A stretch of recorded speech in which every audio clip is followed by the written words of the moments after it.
Do aliens exist, and are they among us? Are weird creatures lurking in the darkness? Do evil entities hide in the shadows of your bedroom while you sleep? Join us as we explore all this and more on the Warped Reality Podcast. What is going on, my crazy cryptid cohorts? I guess I don't know anymore. Anyway, if you're listening to this right now, you know that this is the Warped Reality Paranormal Podcast bonus episode. So on this episode, it's going to be our pal John Wright from the Wright Headspace, and he's going to be talking about Bigfoot.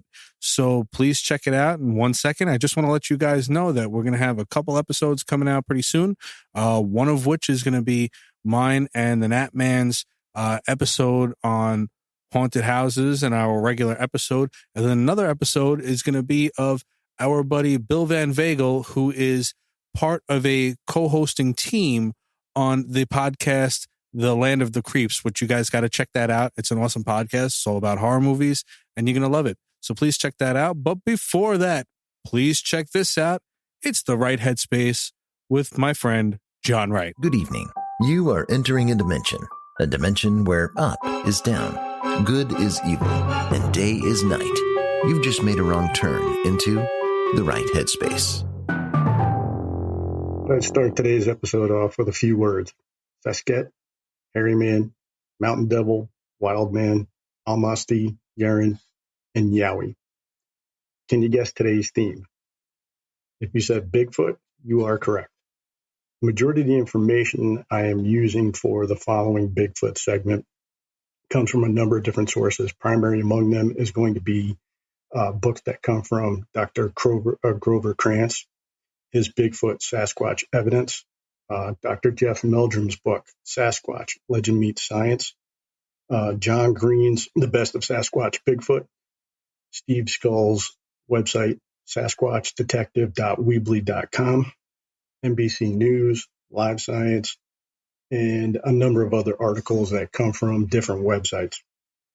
Now, the big question is, where did this all start? Bigfoot can be found in native myths dating back 200 plus years. One of the things I always talk about with my students when it comes to verbal histories is the fact that they're verbal, which means they're not written down and they can be changed over time. So usually within like the history background or setting, we tend to put a little bit more focus and credibility on those sources that are written as opposed to those sources which are passed down from generation to generation. Because one of the issues there is that those things can be changed over time.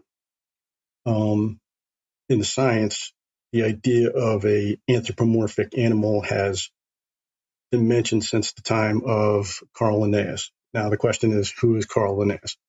Linnaeus is a Swedish biologist who lived from 1707 to 1778, and he was one of the first people to actually start logging scientifically all the different animals that could be found throughout the world. Obviously, he didn't do it all by himself, but he did have other scientists that would help him along the way.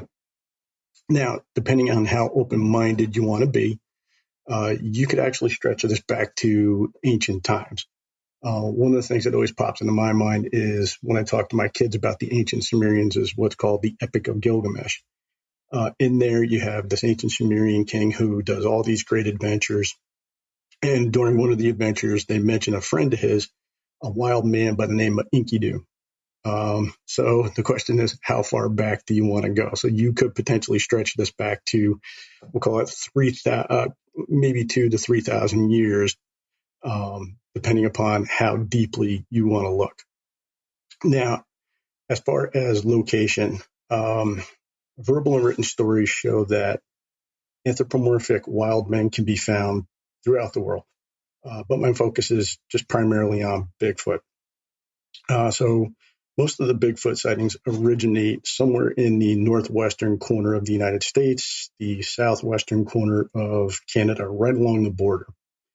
The first written stories that I was actually able to find was about wild men, which had been back in 1924. A gentleman by the name of Mark Marcel actually does a great job with all this stuff, does the history of what's referred to as the Ape Canyon incident. Now, when they published the story, they didn't use the term Bigfoot. Instead, they used the term mountain devils. But when they describe these things, they describe them just like what you would expect a Bigfoot to sound like. Now, this incident took place on Mount St. Helens. And again, I would suggest go through, take a look, do a deep dive on the mountain devils and on the Ape Canyon incident. In recent years, there are sightings throughout the U.S. If you look at the BFRO, or the Bigfoot Field Researchers Organization website, they have a map on there. The map has a series of interactive links that you can click on. And when you go through those links, you can basically research all of the sightings. You can go by state. Within the state, you can go by county. And then you can also go by date. The next thing I wanted to mention is like Bigfoot and Yeti. I know when I was a kid, I'd always thought that Bigfoot and Yeti were basically the same thing.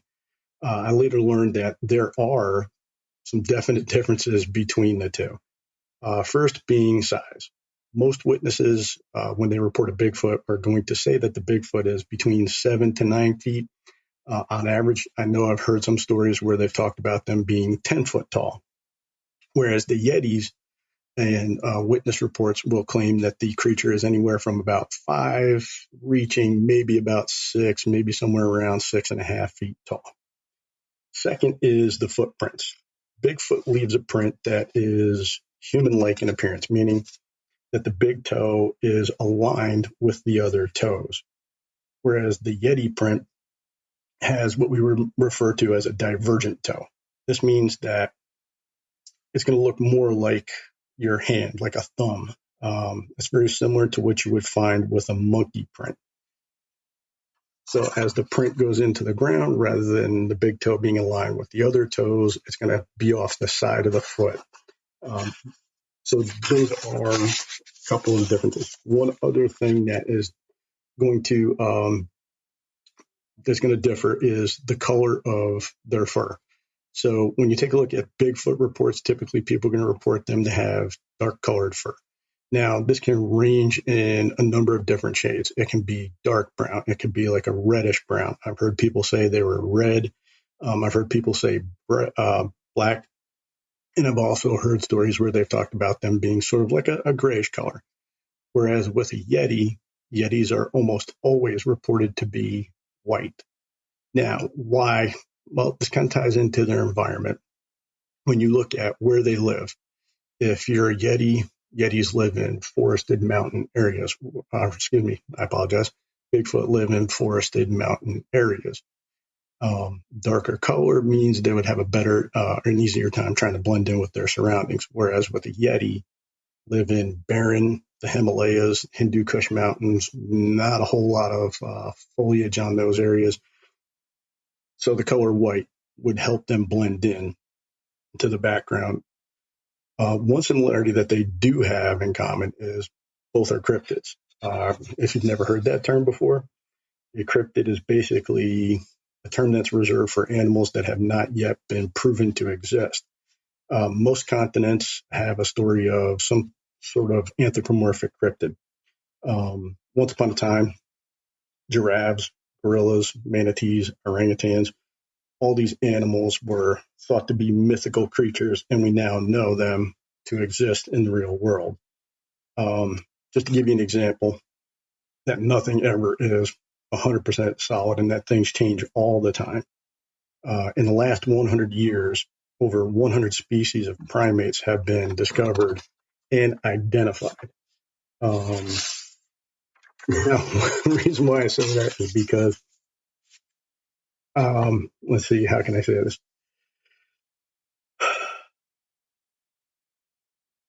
I'm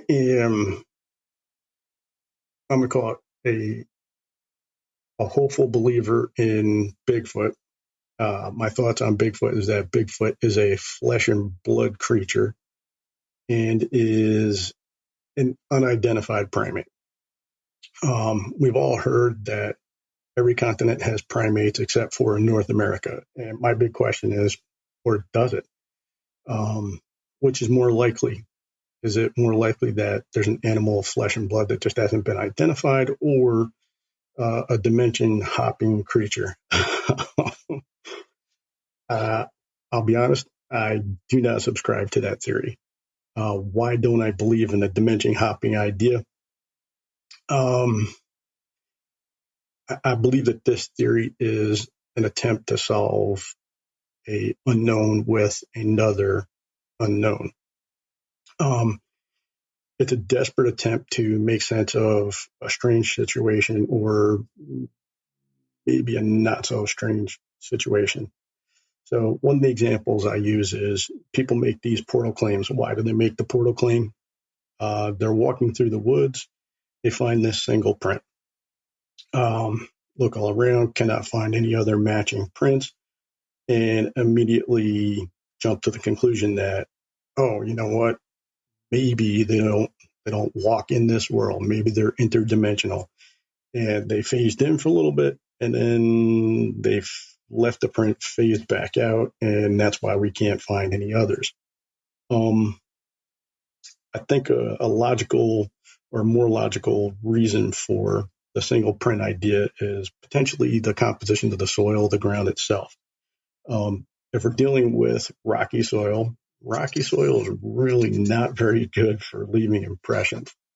Again, we look at the environment in which they live or are reported to live, and you're going to find either a number of areas where they have really thick grass, or you may also have areas where they're walking through the woods, thick piles of pine needles. Well, either one of those, yeah, you might be able to leave an impression, but you're not going to leave any type of detailed track. A second scenario is you have a person walking in the woods and they see the Bigfoot. The person attempts to follow the Bigfoot, but the creature automatically, it just like suddenly disappears. I would say based on the reported characteristics of a Bigfoot, let me remind you, hairy, dark, they got big padded feet. Like most animals, they're adapted to blend in with their environment so that they can hide. The hair, the color of the hair is going to help them blend in the shadows. Their big feet, because supposedly they have big, fat, padded feet, is going to be less prone to leaving any type of discernible print. The other thing I've seen is, oh, well, they didn't blend in. They cloaked themselves. I have a real hard time believing in the cloaking idea. The reason why, most people report them not to have any type of technology. Maybe throw a rock, maybe a stick. They don't really have anything beyond that. So how am I supposed to believe that this animal that lives in the woods, has no other technology, is actually walking around and can cloak itself and make itself disappear? Can they cloak? So I'm being a little sarcastic when I say this and say, yeah, but maybe not in the way that you think. They don't have the technology to do it, but what they do have is, again, if they exist, the ability to adapt to their environment and blend in, just simply because their bodies have done that. My apologies to Star Wars fans. I don't think Bigfoot is piloting the Millennium Falcon anytime soon. Another thing that I get here is, why don't we find any type of bones or things like that? Well, if we could find a skeleton, we could prove it. Well, we can't find a skeleton. Well, why can't we find a skeleton? Because they believe in the idea of them being interdimensional. I'm going to say let's pump the brakes on that one just a little bit here and back up. Are there logical explanations as to why you may not find skeletons? So first thing I'm going to mention is, let's go back to the environment. Bigfoot lives, again, if Bigfoot exists, lives in an environment which has very acidic soil. So why is that important? That's an important factor because when you're talking about acidic soil, this is going to cause, whether we're talking about bones or any other type of soft tissue, things like that, it's going to cause things to decay very rapidly in that type of environment. In addition to the soil, there could be other animals which need calcium, and they consume bones over time. This is a condition known as osteophagy. And there are examples of different types of animals that are known to consume other animals' bones. First on the list is giraffe. You got deer, you have bears, you have porcupines, tortoises, and vultures. And this is just a short list of creatures that consume bones for calcium. Minus the giraffe, all of the others mentioned on this list are all present in North America, especially in the areas where people are prone to see a Bigfoot. One last idea is that we may not find a skeleton because animals are, when they're ill or they're in the throes of dying, tend to hide in places where they feel safe. For example, your cat may not feel very well, so what does it do? It hides in your basement or it goes and hides under your bed. We know that the bones of bears and other creatures have been found in caves, deep in caves. So it's quite possible that maybe Bigfoot does the same thing, hides in spaces where it feels safe and then maybe dies.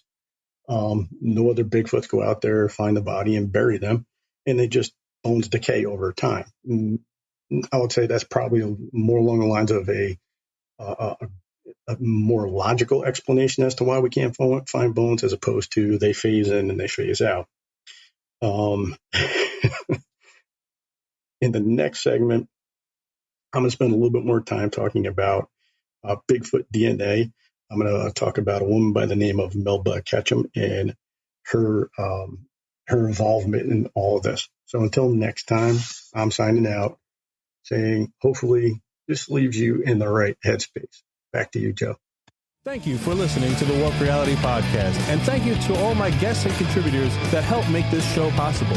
For more episodes, guest info, social media links, merch, and more, please check out warprealitypodcast.com.